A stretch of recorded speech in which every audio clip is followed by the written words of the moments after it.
వాస్తవంగా సాయిబాబా వారిని హిందువులు ఆరాధిస్తున్నారు, కానీ గ్రంథాల్లో ఎక్కడ కూడా సాయిబాబా దేవుడు అని లేదు. సాయిబాబా ఎవరు అంటే 1836లో జన్మించి 1918లో చనిపోయారు. ఆయన అసలు పేరు సైఫుద్దీన్ బాబా. ఆయన ఒక ముస్లిం కుటుంబంలో పుట్టారు. నేను దేవుడు అని ఎక్కడ చెప్పలేదు. సాయిబాబా అనునిత్యం 3 మంత్రాలు చెప్పేవారు. సబ్కా మాలిక్ ఏక్ హై, అల్లా మాలిక్, అల్లా భలా కరేగా. నేను అడుగుతున్నాను మా పండిత్ రాజశేఖర్ శర్మ సిద్ధాంతి గారిని, సాయిబాబా వారు సబ్కా మాలిక్ ఏక్ హై అన్నారా, లేక సబ్కా మాలిక్ మయూ అని చెప్పారా?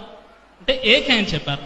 ఆయన నిజంగా గౌరవించాలంటే మనము సాయిబాబాని ఆరాధించకూడదు, సాయిబాబాని పుట్టించినటువంటి ఆ పైనున్న దైవాన్ని ఆరాధించాలి.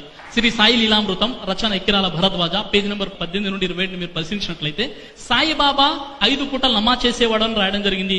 సాయిబాబా ది మాస్టర్, రచన Ekkirala Bharadwaja, page number 18, page number 228, page number 235.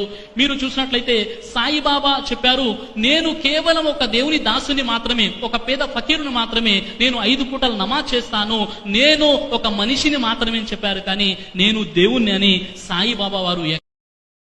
Download ShareChat.